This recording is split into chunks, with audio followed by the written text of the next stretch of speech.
পাড়া বেজন্মার বাচ্চাগুলো পাকিস্তানের ফেসবুকে পোস্ট করছে, 3 দিন ধরে এই পোস্ট করে যাচ্ছে নন স্টপ। ভারতবর্ষে এসব আর চলবে না, দোকান ভাঙচুর করে দিয়েছি, আগামী দিনে এইখানে এই দোকান খুলতে দেবো না। ভারতবর্ষ থেকে পাকিস্তানের দালালি ফ্যামিলি শুদ্ধ গুড়িয়ে দেবো, এলাকায় থাকতে দেবো না। খালি দোকান ভাঙেনি, ভারত ছাড়া করে দেবো এগুলোকে। এবার বাড়িতে গিয়ে আক্রমণ করবো। ও দেশ বিরোধী পোস্ট করেছে, পাকিস্তানের পতাকা দিয়ে ভারত নতজানু হয়ে তলায় বসে আছে, এই ধরনের পোস্ট করছে। দোকান ভেঙে দেবো, দোকান করতে দেবো না, ওর ফ্যামিলি শুদ্ধকে মিশিয়ে দেবো, ওর এলাকায় থাকতে দেবো না।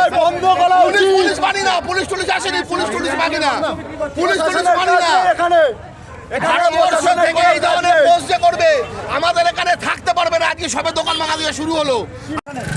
আমি ঠিক এখনই এসছি, আমি ঠিক জানি না, যা দেখছি ও এখানে আমাদের হিন্দুস্তানের বদনাম করার জন্যে ও পাকিস্তান মুর্দাবাদ বলছে। এটা কেন?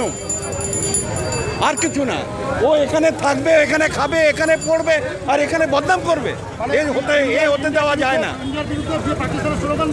একদম। এটা কি সম্ভব আমাদের বরদাস্ত করা? কোনোদিন সম্ভব না। কি চাইছেন এখন আপনারা? একে চাইছি উচিত থেকে শিক্ষা দেওয়া হোক।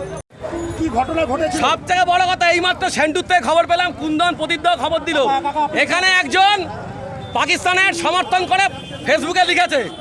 একটাই কথা, এই লোককে এখানে ব্যবসা করতে দেওয়া যাবে না, পরিষ্কার কথা।